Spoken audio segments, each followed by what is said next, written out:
okay, so in North America, 80% of everything comes by sea at some point. But it's the wrong way to think of it. Look at one object in your house, right? So even if your laptop is manufactured in USA, 80% of the metals and plastics and the energy to produce it came from somewhere else by sea, right? Anything you look at in your house, and what people don't understand is how dependent we are on each other. Now, you think, here's an analogy, there's 7 billion people in the world who depend on 60,000 ships for 80% of everything. And it's often said in shipping that without shipping, half the world would starve and half the world would freeze. Hi, everybody. This is Stefan Molyneux from Freedomain. So I'm here with a fellow named Scott who has been emailing me relentlessly and informatively because there's something going on in the world that he really wants you to be aware of, because it's going to have a big impact on all of us over time. And it's something I didn't really know anything about, and always being fascinated by new knowledge. I was really appreciative of Scott emailing me. So I guess I'll let you get the story going about what the heck is happening in the 80% of trade involved in shipping this big invisible over the horizon kind of stuff. Well, I guess every now and then with Exxon Valdez, we get a sense of how precarious all this stuff is. But you've been involved in the industry for a long time, and I think you want to sort of, dare I use a maritime metaphor, send up a flare. There's me showing my knowledge don't go there. So no, but you want people to be aware of all that's going on. So let's get going with the backstory and where things are. Yeah. So as you know, basically it's been coming up in the news recently because of COVID lockdowns. And I know on your show you focus, like you had the chap on a couple of days ago, having a discussion about his COVID symptoms, but what really is the focus is the seen versus the unseen, right? And so in the UK here, we're a historic maritime nation. We're an island. We're completely dependent on the sea still to this day. 95% of all food and energy and commodities and everything come by sea. So this is something we all depend on, but in the UK, in the maritime industry, we call it sea blindness. People have no clue. They think that when they buy a car, it came on an airplane from Japan, right? No, I thought it was a catapult, but okay, apparently there's some ships involved. Yeah, so it's not just island nations like the UK. I mean, it's the entire world. So for people who are interested in sort of free markets and history and sort of voluntarism and things like that, it's a fascinating thing, and it's a terrifying thing, and it's one of those areas where there's a lot of tension that's unresolved at the moment. But it's coming up in the news, particularly in June and again now because of COVID. So there's a lot of backstory and a lot of history we can get into if you like. But just I'm all about the deep dives and the backstory. So take us on a journey. I had a feeling. So yeah, I mean, basically, just to give you a flavor of the ending before we go to the beginning is we've got a crisis now where there are basically 60,000 ships in the world that complete all international trade. There's about 95,000 ships in the world globally, but a third of those are sort of coastal fleet. So that the big giant mega container ship comes in, and then the containers go to the domestic fleet, and they're sort of spread to local ports. The precariousness of that sort of understanding of globalism is hard to explain without a bit of history, because shipping technology has changed so much in the last 3 to 4 decades that ships are almost unrecognizable from what they were 20 years ago. Ships in the last 20 years, okay, the number has grown a little bit, but the capacity, the cargo carrying capacity of the world fleet has doubled in the last 20 years. And at the same time, because of automation, the number of personnel on each ship is reducing all the time. So you see now in Europe ships that are sort of 400 and plus meters long, carrying 23,000 shipping containers. And what would the manpower, I dare say mostly men, what would the manpower Yeah. be in the past as opposed to now with that size ship? So the numbers are hard, but in the UK, I know, for example, in World War One, we could ship. We had the largest merchant navy in the world in the UK in World War One. That fleet was almost entirely conscripted for the war effort, so that's why after World War One and World War Two, merchant ships were just destroyed left, right, and centre. Everything was manual, nothing was automated, so we lost more personnel than the navy, and it was a civilian occupation until the ships were seized by the state. So we could, in the UK now, we have something like 10% of the number of ships that we had in World War One, but the cargo carrying capacity is the same. So It's funny how efficient things can get when you can't force your labor on board at gunpoint. Then you have a big incentive. yeah, press ganging. It was went out of fashion, thankfully. But the manning issue, we probably had about 1 million people at sea back in 1914, and today the UK has 40,000 seafarers to run the equivalent. But to add the complication, what's happened since World War II, in the 50s, we obviously got away from the League of Nations. So I know your degrees in history, so you know all about mercantilism and the sort of 16th, 17th, 18th centuries. Maritime basically created the modern world. We couldn't go through North Africa. The Silk Road closed off for reasons we can get into another time, but then people had to go around to get to the Far East, and that spurred sort of development of maritime technology in the sort of 1500s onwards. And the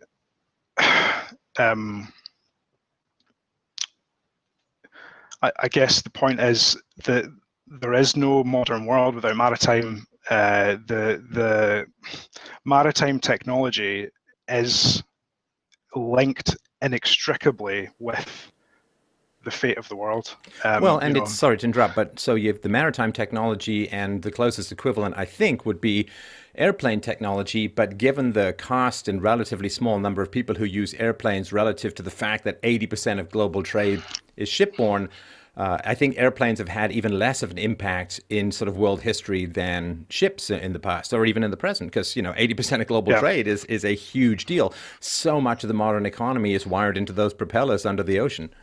Well, you look at the last 6 months, aviation has ceased, and the lights are still on. There's still food in the supermarket. That little surge at the start of the lockdown, we had 6 weeks in the UK where we had a lockdown and there was panic buying.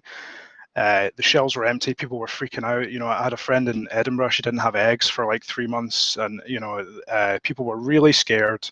What's going to happen? Now, that feeling of fear, right? The ships never stopped. That was just a little spike in demand, right? What happens if the ships stop, right? The airplanes all stopped. It didn't matter.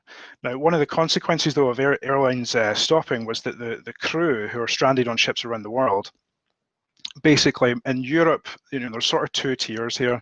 So there's the sort of high-tech shipping, and then there's the boring trudging across the Pacific 8 miles an hour for 3 weeks with a ship full of cement and timber, right? So that's actually the backbone of the whole world, and that is basically a different tier of sort of seafarer. Now, what has happened in the last 6 months, tankers haven't really been affected that much. Oil and gas is pretty steady demand.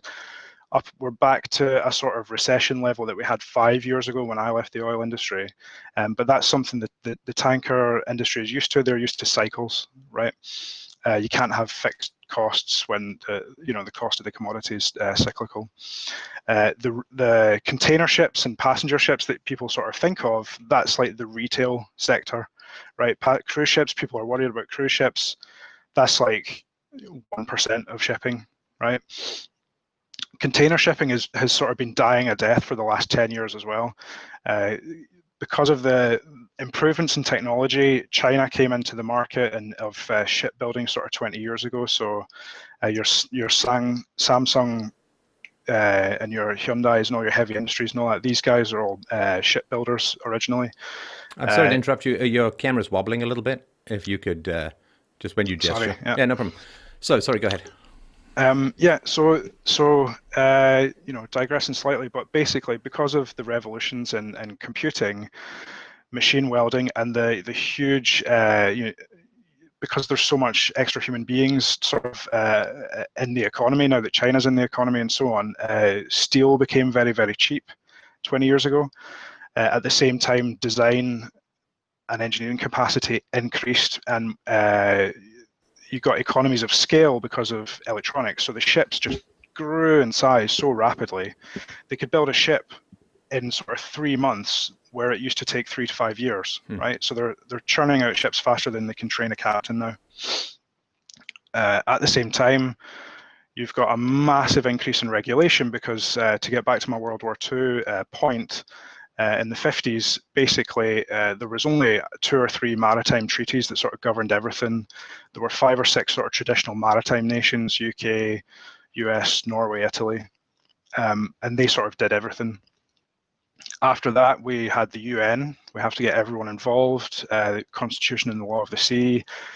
Now there's over 50 maritime treaties that people have to deal with. They have to deal with these international treaties at the same time as their flag state, so that's like the home country of the ship, as well as every coastal state that they operate in and whose waters they pass through. So you've seen this increased capacity, but also regulation has just massively increased, and along with it, the liabilities and so on. So let's move over a little bit to this issue of sailors. Oh, they call them seafarers, right? I guess it's a combination, not just sailors, right? But the mechanics and medics and you name it, right? So 300,000 sailors are trapped at the moment. This is one of the most surprising things because I can understand the sort of global slowdown and all that kind of stuff, but how are these guys trapped? Like, what is happening? How are they getting access to dental care, health care? How about prescription renewals? You name it. Like, what is going on that these guys are trapped on their ships? Yeah, so these are my friends and colleagues. I met my wife on a cruise ship. It's let's go back to February. So what happened in February? Okay, there's this virus from China. Everyone's freaking out. We got the 3.5% figure from wherever. Okay, we don't know. Let's lock everything down. Fine. Everyone who was at sea at that time in Europe, Northern Europe, North America, basically did what they call a double header. You do a double trip. So in these developed countries, a typical officer might do between 4 weeks on board, 4 weeks at home, or up to 3 months if they're on a big ship, and then 3 months at home. Sounds pretty cushy, but when you're working 24/7 and there's no time off, there's no days off, the ship never stops. It's very fatiguing. So people sort of, if you stay on too long, you get fatigued, you start having accidents, and so they send you home to refresh you. So there's 2 tiers, like I said, the people in these high-tech, high-end industries, oil and gas, cable layers, etc., in wealthy countries. They didn't see much change. They did a double trip, so maybe you did 12 weeks instead of 6, or you did 6 months instead of 3. Now, I've done a 6-month trip. I'm not going to say it destroys you, but you'll be different after 6 months. Right? Now, there's the other end of the market. There's the vast majority of the merchant navy is crewed by, regardless of the nation state's ships, they are basically crewed by foreign nationals, regardless of what the ship is. So in the UK, there are twice as many Indian and foreign nationals with a UK license as British nationals. So the 40,000 seafarers in Britain figure that I gave you before, of that, only 11,000 are British nationals. The qualifications are issued to foreign nationals to work on various ships, because the UK is seen as a sort of trusted qualification provider. What's the driver behind that? So, back to history, obviously, merchant navy after World War II was pretty hammered, and people came back and they wanted better conditions. So all over the traditional maritime countries, people started going on strike. And this was sort of deemed as unacceptable by governments at the time. So they brought in something called standards of training for and certification for watchkeepers. So it's an international convention. All the sort of maritime nations sort of signed up to it, and okay, what they said is we are going to accept qualifications from any country who meets this minimum standard. Now, it was a very low bar. For example, they stopped teaching navigators geometry, right? So, they then brought in this foreign labour into the sort of Western market to sort of, it's a double-edged sword. They needed labour after the war, so it's fair enough, right? But when you invite everyone in, you sort of have no control. And it wasn't so bad for a few decades, but in the 70s, again, there was a lot of strikes in Europe. These people said, look, the conditions are unacceptable. People are dying at work. We need more money, etc.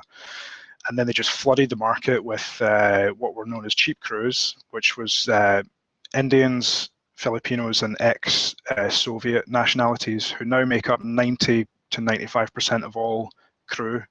And the reason is they speak English. Philippines' relationship with the USA, India's relationship with the UK and Soviet Union had sort of heavily subsidized maritime education for decades. So they had a massive oversupply of labor, flooded the market. Right. I mean, so it wasn't that they needed labor; it's that they needed labor that they wanted to pay less for. Because that's kind of the old thing. Right. And it's not your formulation, but it's a general formulation, of course, Scott, that people say, "Well, we need labor," and it's like, no, you'll get labor.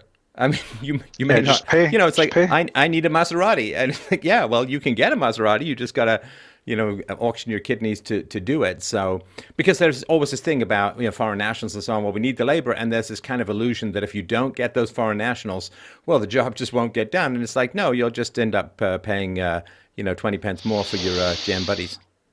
Right. Right. And the operating costs for a ship. Okay, let's say they do have thin margins, right? Some companies operate at a sort of 2% profit, and that's an increasingly chronic problem because back to the World War I history, when the ships were tiny, they might have been 60 meters long, 7,000-ton ship, right? A qualified captain like myself could go to the bank, get a loan, and purchase a ship, and you'd be in business. And the profit from the first ship paid for the next ship, and it was a family business, right? So people think of these massive multinationals. Who cares? They've got money, etc. Okay, those are the high profile. That's maybe 10% of the market, but the average shipping company owns 3 ships, right? They've been set up in this last 20, 30 years of easy money, bailouts, state subsidies all over the world, cheap crews, and they're operating on a maybe 2-3% profit margin because they're in a sort of false economy in a way. But now the cost of the ships to get the barrier to entry, you're talking, I think I was on a new build. It was a smallish ship, not remarkable, and it was $50 million new build. 150 million, 200 million is not unheard of, pretty common. So the concept of a free market in the maritime labor sense is okay. There's elements of freedom in the sense that you're trying to bring all these nation states to a level playing field. Fine with that, but it's not really, a free market in any real sense. Well, other than a little bit on the internet, it's kind of ill-defined these days as a whole. So let's get back to these 300,000 seafarers. So, I mean, I hate to ask such a basic question, but why the hell can't they get off their damn ships? So it's the polytheism of the state. So there's 180 plus countries now that are signed up to the laws of the sea in these conventions. In February, there was a sort of, okay, we'll accept this. Everybody signed an extension. The people in the better companies, they're getting paid double time. They're happy. I'll do an extra 3 months. You get to June, you've got 150,000 people stuck. Airlines are stuck. These companies that are making 2% profit margin,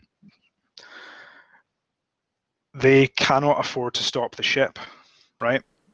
Okay, so sorry to interrupt. Let's just go back a little bit. So, is it fear of contagion? Is it fear that they've got COVID on the ship that So they that's can't small, disembark? I mean, what's going? Why can't they just get off the ship? I hate to sort of say it. I get the flights and right? all that, but So they fear from the commercial side.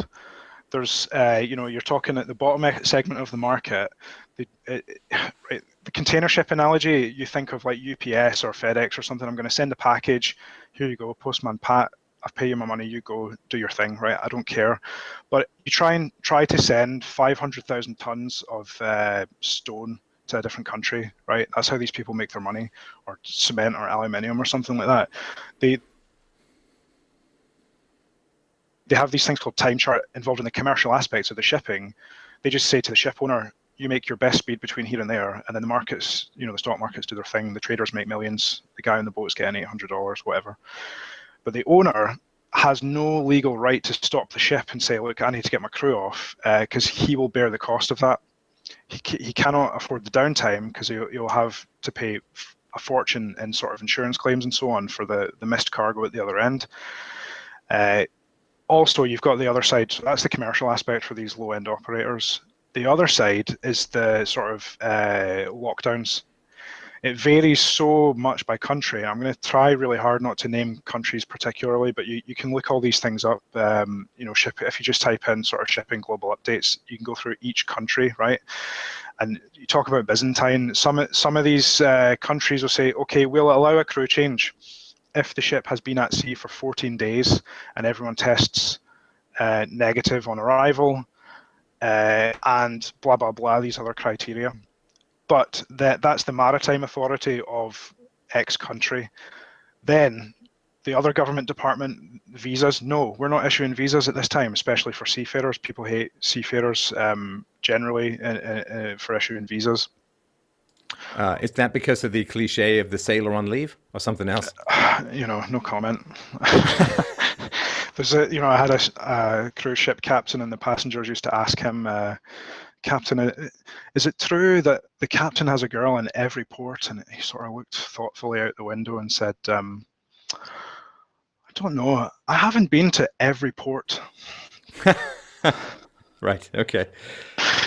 So yeah, I mean, it's because places like USA, for example, you get a special seaman's visa. My wife's American, so I would sort of work in Scotland, fly back to the States regularly because I'm getting a month on, a month off. That shows up as like suspicious activity to them because they think you're working illegally in the country. So they say, okay, we don't like people with a seaman's visa because let's say you're from Bangladesh, Sri Lanka, somewhere, some third world, some poor village in the Philippines or something like that. You get a ticket from your company that you could never afford by yourself. Oh, I'm joining a ship in Florida. Oh, there's the door at the airport. I think I'm just going to walk out the door and go off the radar, right? So that's a risk with seafarers. They've got these undocumented people. Right. So, customs and so on are very suspicious of seafarers anyway. Secondly, it's just politics of country. So in June, when it started getting really bad and people were saying, okay, this could get very bad in terms of safety and in terms of people are psychologically really suffering at sea, and this was half what it is now. In June, they were saying, right, we need to crack down on this and encourage. So they had a conference, and of the 180 countries, they managed to get 17 to designate these people as key workers so that they could join and leave the ship. But the airlines have cancelled. So you're having to now pay for a private jet to get 15 guys home from the Emirates to Manila or from UK to India. So the cost is more than 10 times what your whole business plan was based on. Right, so the average cost of repatriation went from $300 to $3,000 per head, right? Well, and this is all in a 2% profit margin industry, which is Right. brutal, right? Yeah. So that's the other aspect, right? But then you add onto that the cost of all these. These the I forget what you call it, but basically when the government changes its mind, so you get okay, we've got orders, we're going to go to Singapore, we're going to get off. They've agreed that we're going to go through quarantine. We're going to spend 2 weeks. Now the ship owner then has to pay the cost of board in an expensive city for these guys to get off and a charter flight. But then at the last minute, they say, "Oh no, there's no space, or there's no berth, or we've changed the rules, or one person tested positive on the ship, so the whole ship has to go away for another 2 weeks, etc." Right?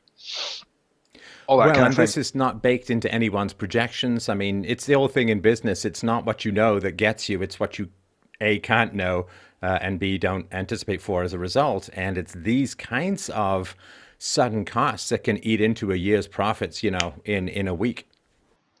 Yeah, and the last 5 years, the thing that really scared me. So now we're at okay. So June came and went.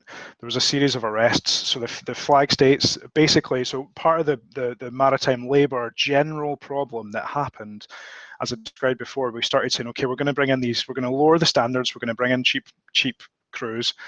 But now the thing is, they've set a new standard, and these people meet the standard, so they start to expect a little bit more money. These Filipino guys, and these guys are absolute heroes. I've spent most of my career working with Filipinos, fantastic people, hardworking, uh, smart, amazing people. But they're working like 11 months for $800 a month. They don't see their family, don't see their kids, and they're just getting ground into dust by this. And 11 months is the max, isn't it? I mean, that you can legally work on a ship, which seems to me entirely too long, but Yeah, so it really should be 3 months is the maximum. But so when they say, okay, we're going to have a convention, we're going to raise these minimum standards, and in the UK we were like, how is this a minimum standard? So basically, this was trying to bring likes of your China and so on up to the sort of a global minimum, and that's what slows down progress in the maritime industry, because the rising tide, you have to get all the countries, you can't just do it. So they said 11 months on board is the limit. After that, if a seafarer doesn't have a signed thing to say that he consents to the extension of his contract, and there is a airplane ticket or something waiting for him. So this is meant to be emergencies only, that this guy's staying on for longer than 11 months. You've now got people 17 months on board. 10,000 of these people every day are being not coerced, but basically made to sign a contract extending okay. their So contract. sorry, 17 months. Now I've only had one or two jobs in my life where you're on, like when I was gold panning prospecting in northern Ontario, northern Manitoba, northern Saskatchewan. I mean, you're in a tent. Like, what are you going to do with the day off? Like, watch the bugs? I mean, so you're in there, and it wears you down. It's hard physical labor because your body also needs time to rest as well. So you've got hard physical labor, you've got psychological isolation. You may not be getting along with everyone on the boat. Of course, that's never going to happen. You miss the comforts of home, your wife, your kids, or whatever, or just a normal life. How on earth could it be possible that people are on there for 17 months plus? I mean, that is unbelievably risky to my, I mean, not just for their mental health and sanity, but also just for basic safety. Right. So now we're getting to the okay. I'm just going to give you a list of stories that I've heard in the last month. Right. Um, there was a case where the one that stuck in my mind. There was two sailors, and right. So here's the thing as well. Another part of my job is I analyze accident reports. The problem is you don't get this information until sort of years later, because the ship's at sea. There's no witnesses. Nobody sees it. There's no CCTV or anything like that. Mysterious things happen, and it's a very dangerous occupation. Always has been, right? Now, the sort of COVID death rate, okay, compared to just being at sea, it's dangerous anyway. You've probably got a 0.1% fatality rate from your job, right? And there's not a single seafarer I know who doesn't have at least 5 or 6 stories of where they were nearly killed on a normal good day, right? Oh, I mean, I'd have that even just working with the drills in the middle of nowhere. And of course, should you get into trouble, it's not like you're a hop, skip, and a jumping away from an expert ER. No, so I mean, I'm medically trained to the sort of level of a sort of nurse, right? But you get like a 2 week medical course, and that's meant to be good enough for everything. So I can do stitches, right? And then anything else, you radio a doctor ashore, and they give radio medical advice. Now that's free, but I've heard literally of guys, they had a pressure injury to their head, a crushing injury or something, and I've heard captains having to do sort of trepanning with a Black and Decker drill that they've just boiled up in the kitchen. Oh, you mean just like Yeah, relieving pressure on the brain kind of yeah, thing? just drill into his head, and you get sort of an exemption of, the doctor told you to do it over the radio, so you're not liable. Well, I mean, to be fair, though, sometimes when I do a long show, I also get a crick in my neck. So, obviously I Yeah. can completely identify with what these guys are going. No, that's brutal Right. stuff. That's brutal stuff. So there was two guys recently. I don't know what happened. They fell or something, but they broke both their arms. Two guys, right? And they radioed to shore in a certain country in the Middle East, and all of these countries. So you talk about breaking treaties and Brexit. It's nothing, right? 160 plus of these countries have an legal obligation to provide medical evacuation to seafarers in their waters, all ignoring it. These guys broke their arms and they were told, oh no, you haven't done your 14 days, take ibuprofen. And they were 4.5 days on board the ship with broken arms before they were allowed to come ashore and get treatment. Well, and again, I'm no doctor, but you got to get broken bones seen to pretty quickly. Otherwise, they start to quasi heal in all kinds of weird n dimensional ways. It's not a good day. And the types of injuries that are being caused by fatigue, but just heart attacks. Things happen. A lot of these guys are older. That you can't get ashore for exercise as well. It used to be you go ashore in the port. Since 9/11, you couldn't even get ashore in most places. But basically, you're not even allowed to walk alongside your ship if it's in harbour for a little bit of exercise, right? So obviously you're getting heart conditions. The captain died in his cabin recently. That was it. Stick him in the freezer. There was, I'm sorry. uh, Did you say put him in the freezer? yeah, that's what they do. Is it a specialized freezer for onboard deaths, or is it just in there with your fish sticks? Yeah, I mean, don't grab the sausages, but yeah, it's just your normal freezer, Well, and that and and I got to that imagine too, mental health issues, just suicidality. As I mean, the carelessness that comes along as well with people who are just frustrated and exhausted fatigue. with their life. Yeah, so these accident reports that I do, they're all sort of done by government agencies. You get the sort of report 3 years later after the fact. Oh, it was human error or machinery failure, right? But you're seeing this spate of incidents now, and this is, oil tankers exploding, ships capsizing and sinking, and it's literally if you're on the wheel and it's a storm, and you have to turn, something as simple as that. If you are fatigued, and the guy says left and you go right, you capsize the ship. And we just had that case that I sent you, the livestock carrier. 42 guys died last week. For that reason, the ship just turned over. Bad weather, just nobody knows what happened. And the worst thing, the thing that really sickened me about that was the greenies, the environmentalists reported it as 6,000 cows died, so we have to ban livestock trading. That's as much as I mentioned as that got in the news. Oh, 42 men nothing dead. about the 42 guys, just the cows.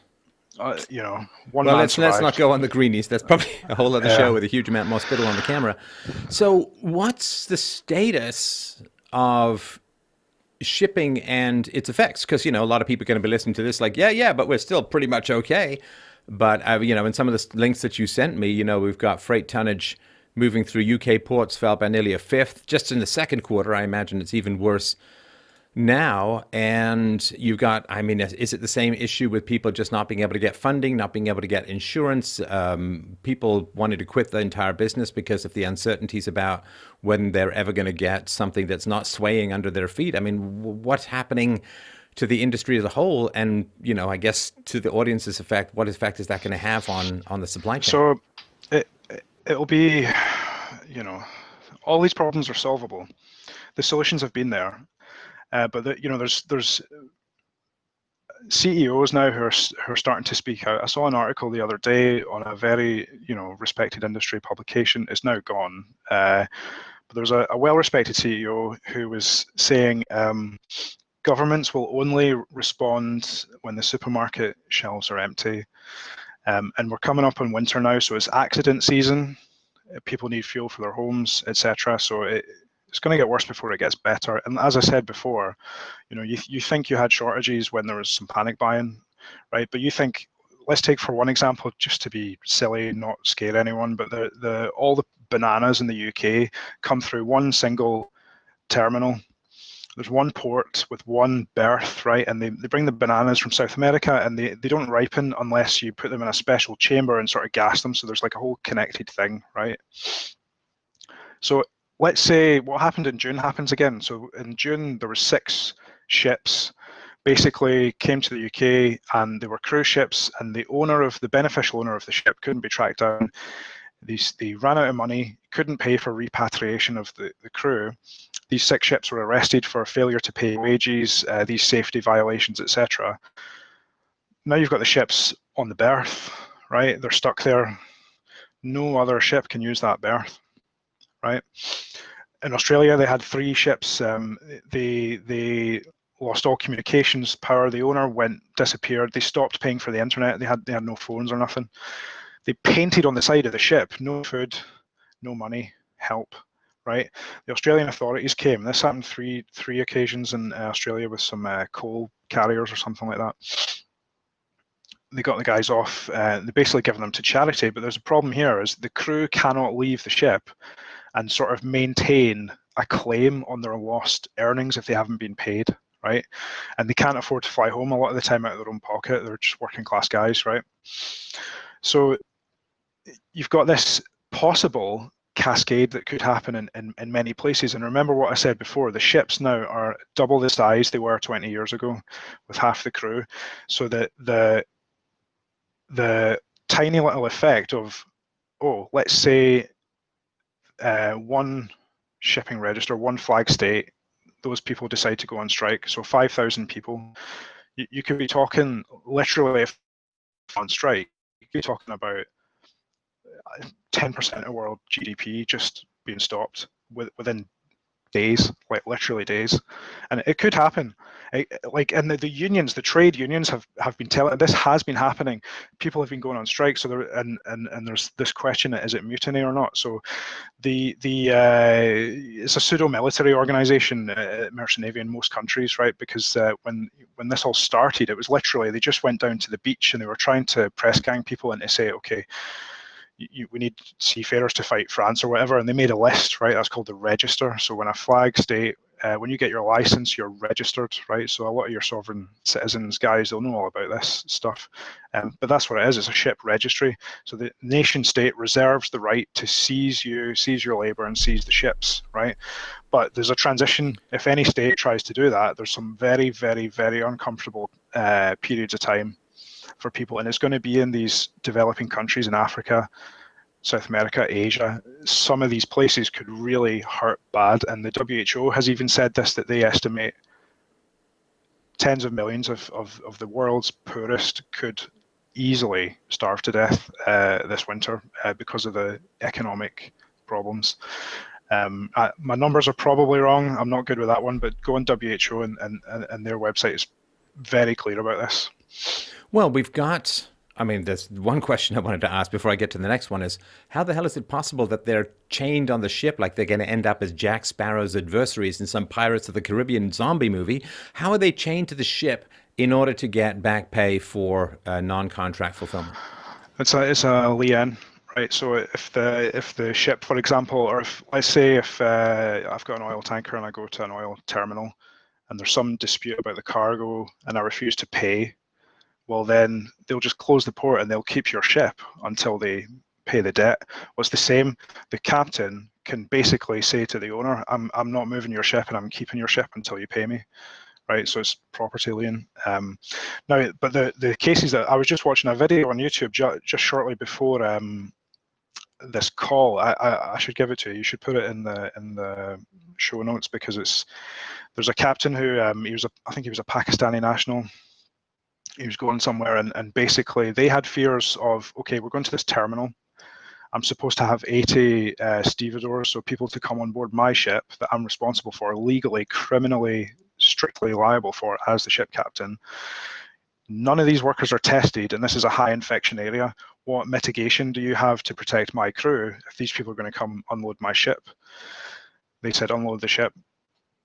And this captain said, I refuse. He lifted up the gangway and he refused any access to the vessel. The dirty tactics, the ship owners of that particular case tried to get him tried for mutiny, which is punishable by death in Pakistan.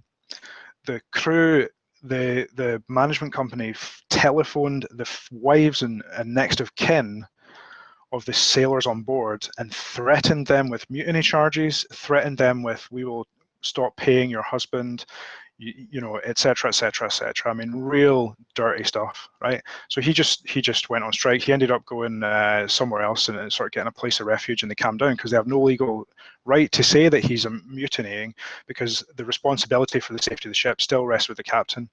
Now, the international trade union, they and the ITF, they've been saying for 3 months now that if any captain believes that his crew is at risk for COVID or at risk of injury due to fatigue, he has the legal right as the master to stop the vessel, go to anchor, and go on strike and stop work.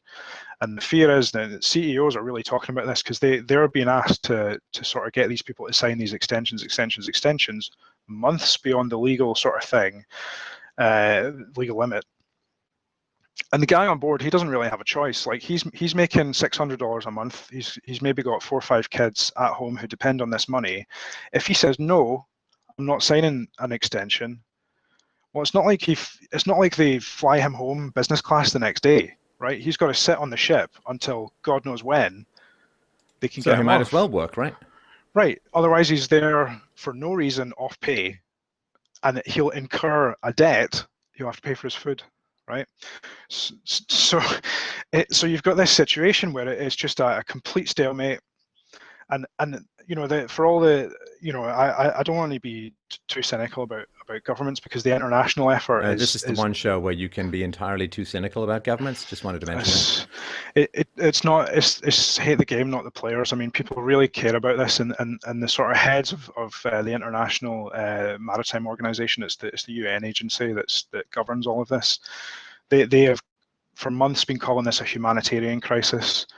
They've really tried, but they have no power, and the nation states that are doing these things, they are completely out for themselves, right? And this kumbaya, you know, everything is fine when times are good, but when times are hard, everyone's out for themselves, and they don't care if they grind these people into the dust, because they are not voters or taxpayers in the home nation. They're all foreign labor. There's something else that troubles me too, Scott, which is every industry, like if you've never been a manager, you don't realize just how important it is for people to want to work in your industry. Because you need a conveyor belt of new people coming in, because, you know, people quit, they get old, they get injured, they decide to just do something different. They, you know, go join the Peace Corps or something like that. So you constantly need this conveyor belt of new people coming into the industry. Otherwise, the industry goes into kind of a death spiral. And if the working conditions are getting so unpleasant, so difficult, so dangerous, who's going to sit there and say, oh, I can't wait to ship off to sea and join this merry crew? I mean, that seems to me, it's one of Well, these things. And once people are out, it's really tough to lure them back in. yeah, I mean, in the European nations, this has been a big crisis, and you know, and this is the other division, because if you read the maritime press, okay, all these things are happening, right? I could just share a window right now, and I could scroll. You know, if anyone just types, you know, marine fleet accidents, right, and you just go through the news, it's every 2 days there's a complete disaster, right?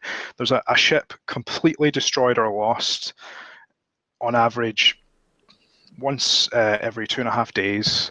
And that's up this year, I would That's assume. 2019. Oh, That's last 2019. year, Okay. and that's the safest year we've had in shipping ever, right? So, but what the people I really listen to are the insurance companies. So if you type in big, you know, marine insurance companies, I don't want to name names, obviously, on your show, but they do these annual sort of safety audits. Now, the marine insurance industry, the ships have been doubling in size every year, but the premiums are based on historical data. So they've been underfunded and unprofitable for the last 5 years. They're they're bricking themselves right now. They're really afraid, and they have published public documents saying, we believe that the claims resulting from this year and the resulting safety decline next year could wipe out the safety gains of the last 20 years. And then we're going to go back to when I started at sea. You're losing a ship every day, not every 3 days, right? So Well, and what's going to happen to the financial viability of these insurance companies with this if you level of can't claims? if you can't insure, what do you do? There's no, I and assume and that, this sorry, I assume that there are requirements for ship insurance in the same way that more and there more are for so, car more and more so. insurance. And so Yeah, if the insurance companies, well, they're going to need a big bailout or they're going to have to radically readjust their rates based upon increased risks and dangers. And of course, also, if you've got a lot of people cycling out of the industry, you've got people cycling in who have less experience, less training, and so on. And so if you can't insure these companies, if you can't insure the ships can't really sail, right? potentially, potentially. Now it'll vary nation state by nation state. Now, you're like me. I'm Scottish all the way back to the flipping Mesolithic era. So I've got that amygdala that you have, where we sort of extrapolate to the worst possible case. Right. So, I don't think that will happen because it's pretty, like as you say, you just adjust your prices. People pay more. So all of these problems are solvable, every single one of them, and it's known how to solve them, and it's never been better. But all you get in the marine press now is we have to decarbonize everything by 2030. We're not allowed to pour a cup of water in the sea. We need to get 50-50 women in maritime. Uh, you know, why? That's what they're pushing for, and you get these long articles. How do we get millennials to go to sea? And you're like, so out of touch. It's not even millennials anymore. You know what I mean? It's like, what are you on about? And I've had this argument my entire career, because when I went to sea, there was no internet, there was no electronics, there was nothing. You didn't phone home. There's no telephone. I'll see you in a few months, right? Fine. But what people don't understand, right? These old guys who've been at sea, they grew up in that time. They are not fussed about these people who are suffering, because back in my day, I would sign up for 2 years and we'd be gone. And it's like, yeah, but you could have your wife and family on board, and you had half the duties because there were less regulation, and you could drink alcohol. That's gone. When you went to port, you were there for 3 weeks, not 3 hours, and you could go ashore. It's a different ball game, and the stress was already bad for a lot of people. And because they've got these international standards, it's a race to the bottom for the living standards on many places. And again, the dirty handy tactics, as soon as the union spoke about, okay, you're legally entitled as the ship captain to go on strike, etc., some less reputable owners started cutting off the one lifeline people had, telephone and internet, and just saying, you're not allowed to phone home, or you're not allowed to phone other ships, you're Oh, not allowed so to if post on if they social can't media. call to say they're going on strike, they can't go on strike. Wow. Now, let's just before we close off, and I really, really appreciate this information. There's two sort of topics for me. So one is this very, very big picture topic, which I sort of wanted to submit to your expertise. So if there is some sort of clawback in international shipping, I mean, other than, obviously you can't grow bananas in the UK or anything like that, but I can see there being some real benefit to this, because then you get more localized manufacturing. The Rust Belt begins to get all polished up with new jobs and all that. I can see some real benefits, because this general international race to the bottom for price and labor and all of that has been pretty rough on a lot of first world manufacturing jobs and so on. So I am ambivalent. I get the whole economy is set up this way and changing it is really, really tough, but I can see some real benefits, particularly in Western countries, to there being some reduction in this, international shipping stuff and get more local manufacturing. What are your thoughts on that? That's what makes me feel sick to my stomach every day, is which way is it going to go? Because historically, yeah, okay, we need a correction, but that hasn't happened since the 1800s, where they just let things happen. What's happened in the 20th century is they seize everyone's property, and people like me, it's a reserved occupation, you're conscripted, you're now in the military, on you go. And so, but it depends. You know, when you're going to get into philosophy, it's this thing of we've tried to treat every country the same. We've tried, and this is one of my questions for you, Steph, was you know, there's this tension between universalism and consent, right? And I'm all for free markets, but I don't understand in shipping because you've got this dichotomy where ships can change their flag, right? So statists hate this. They call it a flag of convenience, and but free market people love it because, likes of, I'm an American ship owner. Let's say I own property, I own a ship. It's just like any other piece of property, and I just want to do business. I will go to the country that charges me the least tax to fly their flag, right? And I will not raise my standards. I will go for the country that doesn't care about greenhouse gas emissions. Now, the people who hate that, they're trying to drag everyone up to this very high European standard, not caring about the opportunity cost for people who can't meet the barrier to entry. But at the same time, it's the only thing keeping the world going, right? So, for example, you might have 20% now of the container fleet of the world. The beneficial owners of those ships are Greek nationals. They live in Singapore. The company's registered in India. They've got an office in UK. And it's all sort of they're very smart people because, for example, if you have an incident on one ship and it's a safety incident, then any government could say, right, you stop this class of ship, this company stops trading until we sort out the thing. But because each ship was sort of run as an individual corporation and you have to go 15 steps to find the beneficial owner, they can actually keep trading. Now, people hate it, but this is actually what the globalist modern economy is based on, and it's self-defense, in my opinion. These people are just desperately trying to protect an industry that is brilliant and it has built the modern world, and there's no doubt that there's 7 billion people alive today because of it. I mean, the maritime industry is the global economy, and people talk about the real economy versus the fake economy. That's why people go to sea. They love it because it's real, right? There's no nonsense, you know, and it's, you know, like you say, it's 3% female officers or something like that. And even the women who are at sea, they're the kind of people that love it because it's away from this. You just think, oh, you mean I don't have to go to university for 7 years and then sit in an office for the rest of my life? Thank God, I can actually go drive a boat. I can play with a chainsaw. I can drive a crane. You know, it's like it appeals to a certain type of person. So that there's always going to be those people who are willing to sort of sacrifice time and so on, especially when they're young.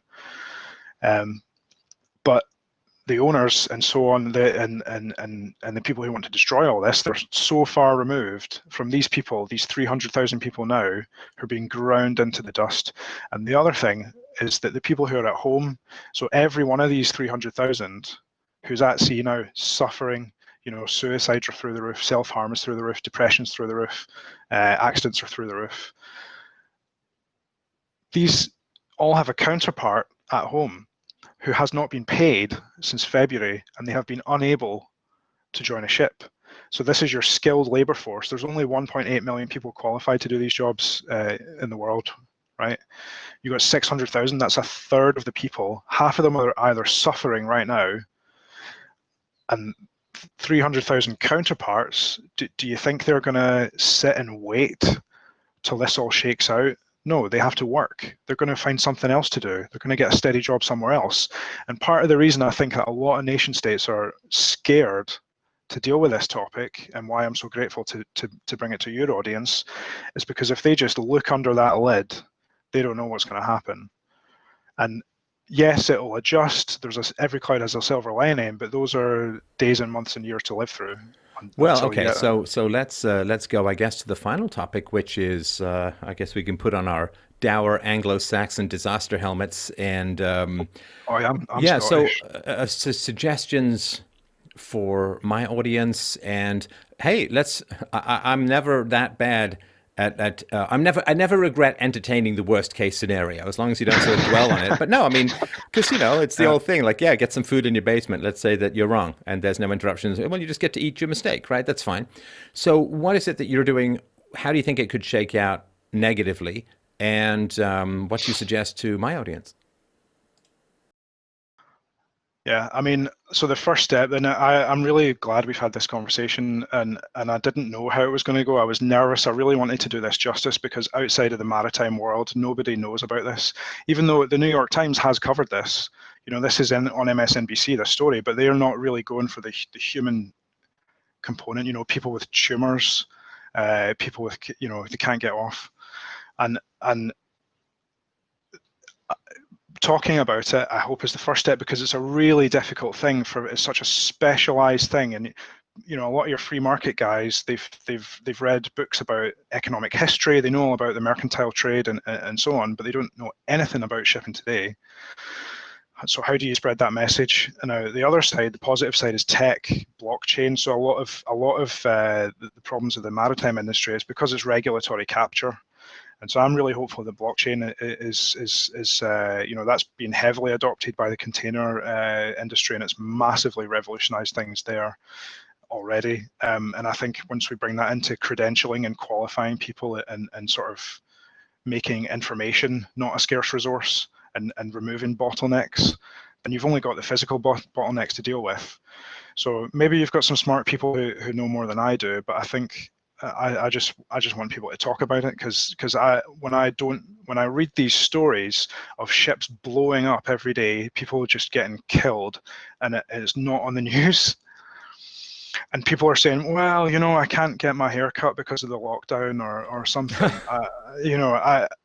I feel sick to my stomach, and I don't know what the answer is, but All right, I'm worst very case scenario, hit me. It's going to happen in some places. This is going to happen. People forget, like the Arab-Israeli war, for example. So there's physical choke points around the world, right? The ships are bigger now, so they're deeper, right?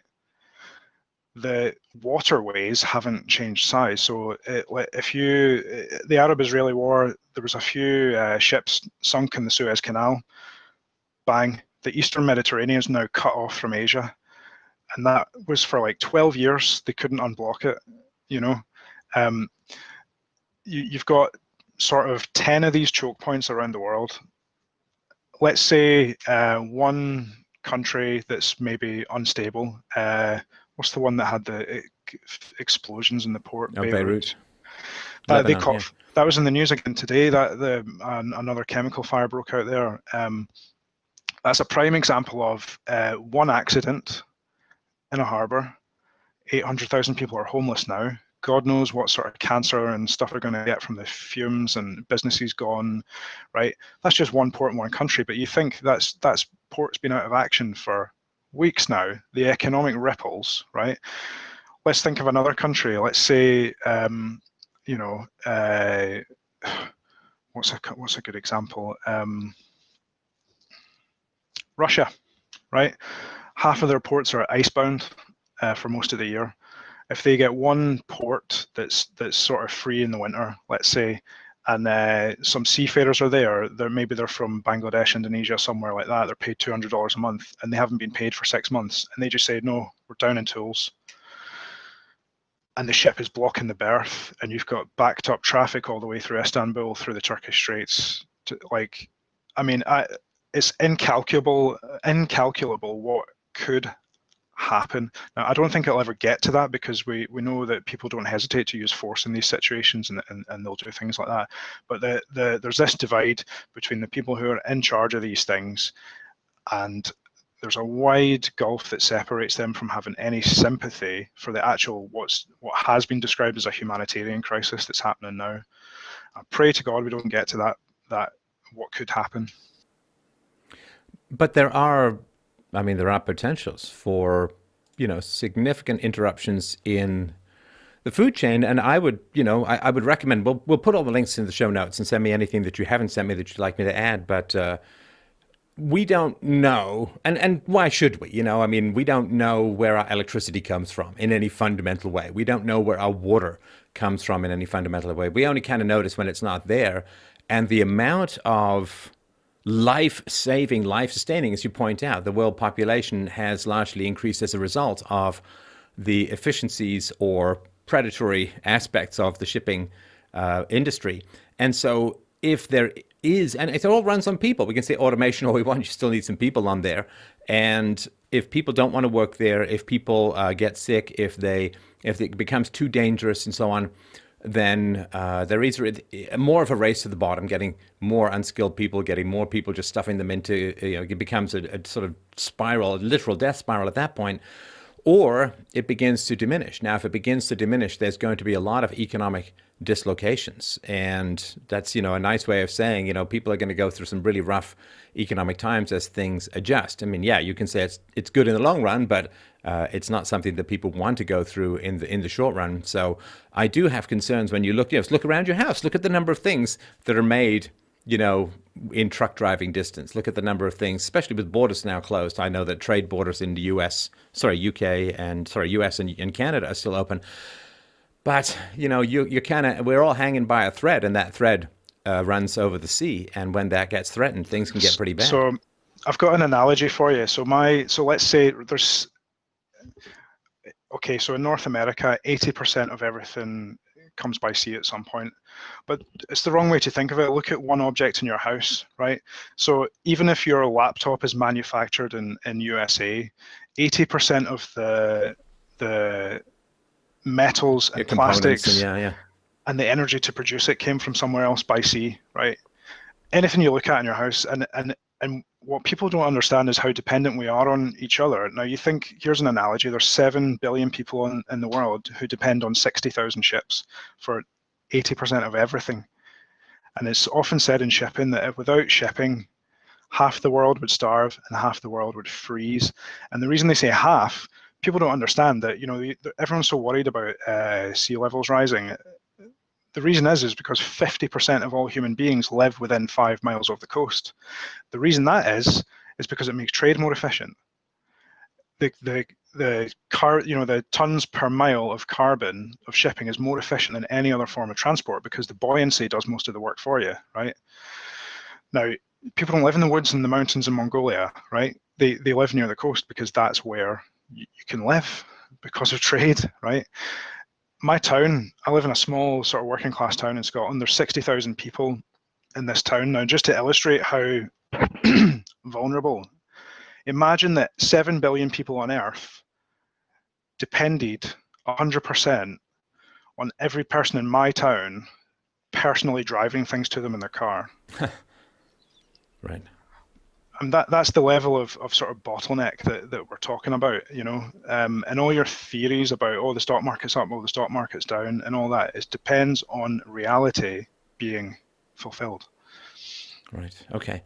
Well, listen, I really, really appreciate the conversation. I really, really appreciate the information. I will put links that you suggest and the ones that you've emailed me below. And keep your eyes peeled, man. And if there's more that comes up, please let me know. And thank you so much for your time today. Fascinating stuff. Yeah, thank you. And if you get any advice on how to expand the message and so on, I'd love to hear it sometime. We'll share as best we can. All right. Thanks, man. Cheers, mate. Bye.